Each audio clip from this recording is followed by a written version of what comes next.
Good morning, Year 1. We hope you're all well. Thank you for sending in your home learning last week. We really enjoyed reading through all your stories. Some of you even made a video of you reading your story, which was lovely to see.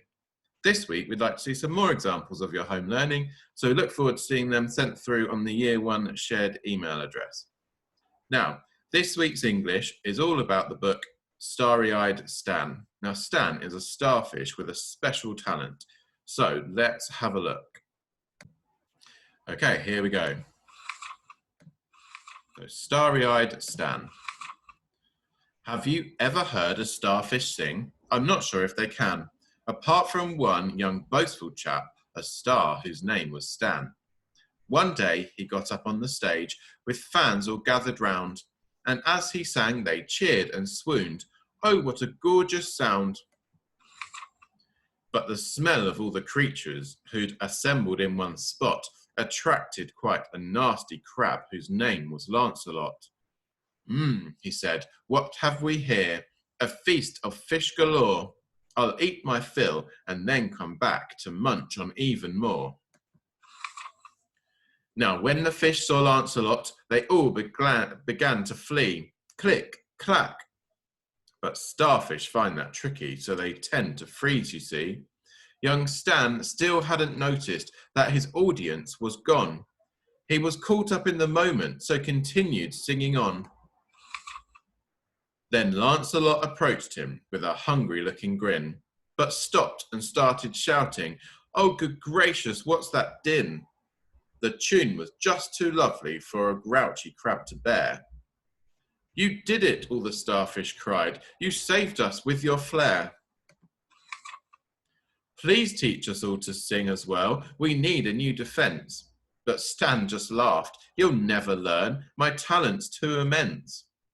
The next day, Stan was singing to an audience of eels when his show was interrupted by some not too distant squeals. Then suddenly there came a noise, a click, and then a clack, and everybody knew that grumpy Lancelot was back. Stan stood strong and faced him as he sang with all his might, but Lancelot looked different and seemed far less full of fright. Just as Stan had lost all hope, he heard a little yelp. It was Jay, the tiny starfish, who just knew she had to help. Jay could hear her voice was wobbling as she struggled with the song, and she knew for it to work she needed more friends to sing along. So she hunted high and low, behind the rocks and in the cave, and she begged the other starfish to join in and to be brave. Then one by one each starfish stood until they formed a crowd, and the song began to grow as each one bellowed loud and proud. Vibrations moved the water and soon rocked the ocean bed, and the sound waves blew the ear defenders off the big crab's head. The crab just couldn't stand the noise, and so he ran away. Then the singing turned to cheers of, yes, we did it, oh, hooray! Stan stood humbly on the stage to thank his tiny friend and all the other starfish who had helped him in the end. He promised to make up for all the selfishness he'd shown, as he knew that he could not defeat old Lancelot alone. He told them all to meet him in the morning by the stage, and to bring along their friends of any species, size or age, for Stan had formed a plan to keep the nasty crab away. With some music and some teamwork and the best friends in the bay.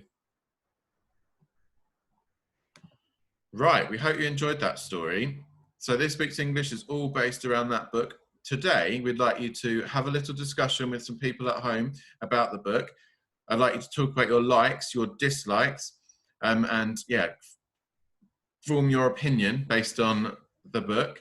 And then I want you to get creative and create your own starfish. Now, there are instructions on the website for how to make your own starfish out of salt dough, but you might decide to use some other resources that you have around your house. Okay, good luck, and we hope to see you soon.